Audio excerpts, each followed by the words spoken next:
दोस्तों, भारत की राजनीति में एक सवाल हमेशा बना रहता है और वो ये कि आखिर भारत को कभी उसका पहला मुस्लिम प्रधानमंत्री क्यों नहीं मिला और क्या फ्यूचर में भी कभी एक मुसलमान इस भारत के प्रधानमंत्री की गद्दी पर बैठ सकेगा या फिर नहीं।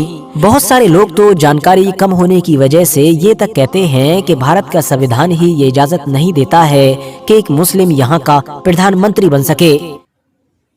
खुशामदीद व्यूअर्स, अस्सलामुअलैकुम वरहमतुल्लाह बरकातहू। मैं सरताज अहमद अय्यूबी। मैं हूँ फरजाना अय्यूबी। आज हम जिस वीडियो का रिएक्शन करने वाले हैं उसका टाइटल ये है कि वो मुसलमान जो भारत के प्रधानमंत्री बनते बनते रह गए। तो आज का वीडियो बहुत ही इंटरेस्टिंग होने वाला है। मेरी आप लोगों से गुजारिश है कि वीडियो को एंड तक देखिएगा और आपको इस वीडियो का लिंक डिस्क्रिप्शन बॉक्स में मिल जाएगा। तो वक्त को बिल्कुल ज़ाया नहीं करते हैं और वीडियो शुरू करते हैं।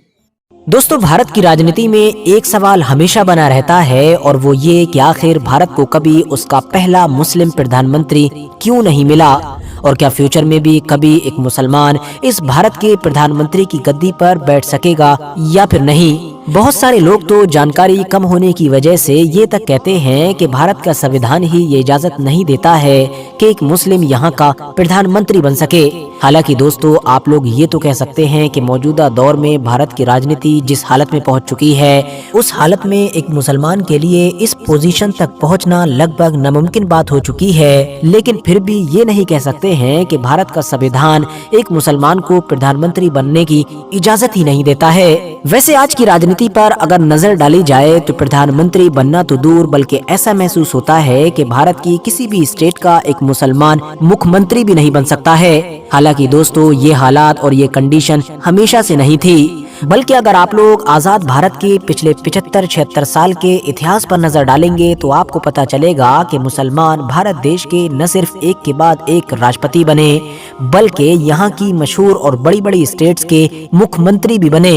इवन देश की राजनीति में कई बार तो इतने ज्यादा ताकतवर हो गए कि देश के प्रधानमंत्री ही बनते बनते रह गए।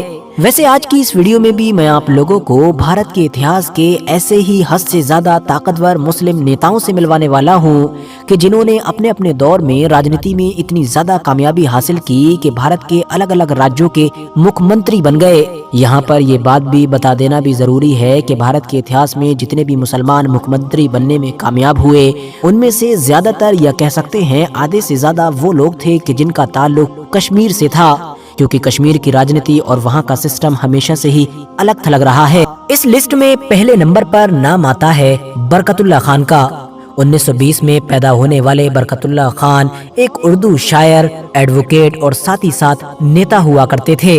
1971 में ये राजस्थान के सीएम की गद्दी पर बैठे और इस तरह से राजस्थान के पहले मुस्लिम मुख्यमंत्री बने, लेकिन अपना कार्यकाल पूरा ना कर सके क्योंकि 1973 में ही सिर्फ 52 साल की उम्र में इनकी मौत हो गई थी। जोधपुर में जन्म लेने वाले बरकतुल्लाह खान की गिनती उस एरिया के सबसे बड़े फ्रीडम फाइटर्स यानी कि सबसे बड़े स्वतंत्र सेनानियों में की जाती थी। लखनऊ यूनिवर्सिटी से लॉ ग्रेजुएट बरकतुल्लाह खान को पहले प्रधानमंत्री जवाहरलाल नेहरू और फिरोज गांधी का बहुत ज्यादा करीबी माना जाता था। माना जाता है कि उनके दौर में राजस्थान की इकोनॉमी ने खूब तरक्की की थी। भारत के इतिहास के महान मुस्लिम मुख्यमंत्रियों की इस लिस्ट में दूसरा नाम है मोहम्मद हसन फारूक का। 6 सितंबर सन 1937 में पुडुचेरी में जन्म लेने वाले मोहम्मद हसन फारूक एक बार नहीं बल्कि 3 बार एक स्टेट के सीएम बने और ये स्टेट इनकी खुद की स्टेट थी यानी कि पुडुचेरी। इतना ही नहीं, इनके नाम एक रिकॉर्ड ये भी है कि ये भारत की किसी भी यूनियन टेरिटरी के सबसे कम उम्र में चुने जाने वाले मुख्यमंत्री हैं। इन्होंने अपने तीनों टर्म्स के दौरान ही पुडुचेरी के अंदर बड़े लेवल पर हॉस्पिटल्स और स्कूल्स वगैरह का निर्माण किया, जिन्होंने इस स्टेट के विकास में अहम भूमिका निभाई और इस स्टेट की पूरी तस्वीर को बदल कर रख दिया। वर्थ नोटिसिंग बात यह है कि ये पुडुचेरी स्टेट के न सिर्फ पहले बल्कि आखिरी मुस्लिम चीफ मिनिस्टर भी साबित हुए, क्योंकि न तो इनसे पहले कोई मुस्लिम यहाँ का सीएम बना था और न ही इनके बाद में बन सका। ये पुडुचेरी की जो विधानसभा थी उसके भी लगातार कई सालों तक स्पीकर रहे और इसके अलावा भारत की सेंट्रल गवर्नमेंट में भी एविएशन या फिर हज मंत्री वगैरह भी बने रहे। इसके अलावा ये झारखंड स्टेट के और साथ ही साथ केरला स्टेट के गवर्नर भी रहे थे। झारखंड और केरला जैसी स्टेट्स के गवर्नर बनने से पहले ये सऊदी अरबिया में भी एक लंबे वक्त तक भारत के प्रतिनिधि के तौर पर अपना किरदार अदा करते रहे थे। यानी इनके नाम वो सारी ही कामयाबियां हैं कि जिनको हासिल करने का ख्वाब किसी भी एक नेता के दिल में होता है। इस लिस्ट में अब अगला नाम है मोहम्मद अलीमुद्दीन का। ये दरअसल भारत के इतिहास के पहले ऐसे मुसलमान थे कि जिनको मणिपुर का सीएम बनाया गया था, वो भी एक बार नहीं दो बार। हालांकि सच्चाई ये भी है कि फिर इनके बाद कभी भी कोई भी मुसलमान मणिपुर के सीएम की गद्दी तक नहीं पहुंच सका। 1920 में मणिपुर में जन्मे मोहम्मद अलीमुद्दीन 1, 2 या फिर 3 बार नहीं बल्कि 7 बार विधायक रहे थे और फाइनली 1972 में वहां के तीसरे सीएम के तौर पर शपथ ली थी। दूसरे मुस्लिम मुख्यमंत्रियों की तरह ये भी अपने 5 साल तो पूरे नहीं कर सके, लेकिन हाँ कम वक्त के लिए भी 2 बार सीएम बने। इतिहासकार मानते हैं कि इस बात में कोई भी शक नहीं है कि मोहम्मद अलीमुद्दीन ने कम वक्त के अंदर ही मणिपुर की तस्वीर को बदल कर रख दिया था। अपने दौर में बड़े पैमाने पर हॉस्पिटल्स और स्कूल्स वगैरह तो बनवाए ही साथ मणिपुर के पहले मेडिकल कॉलेज की स्थापना भी इन्हीं ने करवाई थी। मणिपुर की पहली यूनिवर्सिटी बनवाने का क्रेडिट भी मोहम्मद अलीमुद्दीन को ही जाता है। इसके अलावा मणिपुर लॉ कमीशन और मणिपुर पब्लिक सर्विस कमीशन की स्थापना का क्रेडिट भी इन्हीं को दिया जाता है। अपने छोटे से शासनकाल में ही मणिपुर को आसमान पर पहुंचा देने वाले मोहम्मद अलीमुद्दीन को आर्किटेक्ट ऑफ मणिपुर भी कहा जाता है। फिलहाल इस लिस्ट में अब अगला नाम आता है अब्दुर रहमान अंतुले का। लंदन से लॉ ग्रेजुएट अब्दुर रहमान अंतुले किसी दौर में कांग्रेस के सबसे बड़े नेताओं में से एक नेता हुआ करते थे।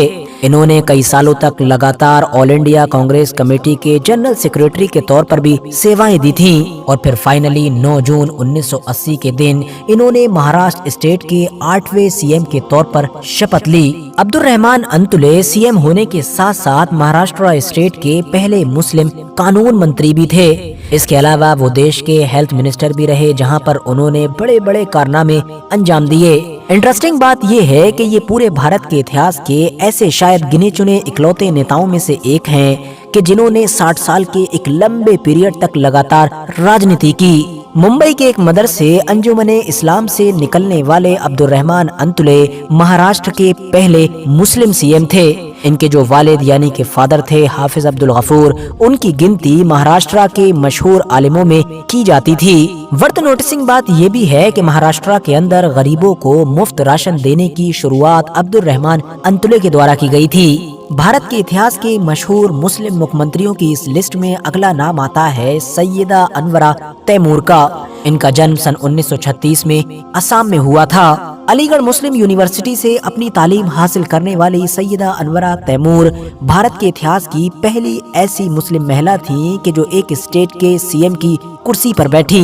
इतना ही नहीं, वो तो भारत के इतिहास की ऐसी भी पहली मुस्लिम महिला थी कि जिनको लगातार 2 बार राज्यसभा भेजा गया था। उन्होंने लगातार असम के इलाके में शिक्षा मंत्री, वित्त मंत्री और हज मंत्री जैसे पदों को संभाला था और फिर फाइनली सन 1980 में वो वक्त आया कि जब वो असम के मुख्यमंत्री की गद्दी पर बैठी और इस तरह से असम की 8वीं और भारत के पूरे इतिहास की पहली मुस्लिम महिला मुख्यमंत्री बनी। उनके दौर में असम की जीडीपी तो आसमान को छूने ही लगी थी। साथ ही साथ उन्होंने हॉस्पिटल्स, कॉलेजेस और स्कूल्स वगैरह पर भी काफी ध्यान दिया था। इस चीज का अंदाजा आप लोग इस बात से भी लगा सकते हैं कि खुद मुख्यमंत्री होते हुए भी वो वहाँ की यूनिवर्सिटी में अर्थशास्त्र पढ़ाने के लिए जाया करती थी। सैयदा अनवरा तैमूर 4 बार विधानसभा की सदस्य रहीं और इसके अलावा एक लंबे वक्त तक लगातार पीडब्ल्यूडी और कृषि मंत्री के तौर पर अपनी सेवाएं देती रहीं। हालांकि यहाँ पर ये बात भी बताता चलूं कि सन 2011 में एक बड़ा फैसला लेते हुए सैयदा अनवरा तैमूर ने कांग्रेस को छोड़कर मौलाना बदरुद्दीन अजमल की जो रीजनल पार्टी थी ऑल इंडिया डेमोक्रेटिक फ्रंट, उसको ज्वाइन कर लिया।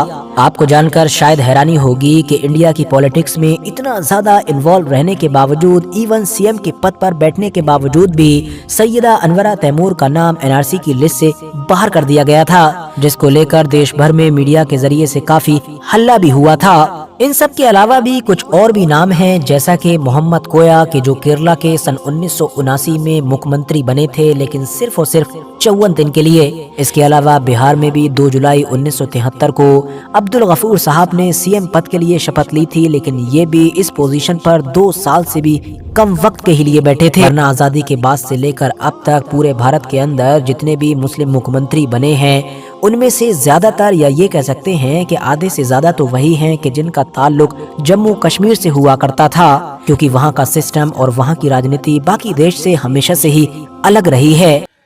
आज के इस वीडियो में यह चीज बताई गई है कि इससे पहले तमाम स्टेट के मुस्लिम जो है मुख्यमंत्री बने, लेकिन जब से ये दौर आया है तो अब तो ये लग रहा है कि भारतीय राजनीति में एक मेंबर या पार्लियामेंट बनना ही बड़ा ही मुश्किल लग रहा है, जबकि इससे पहले केरला, तमिलनाडु, आसाम, महाराष्ट्र, बिहार आदि के तमाम मुस्लिम जो है मुख्यमंत्री बने।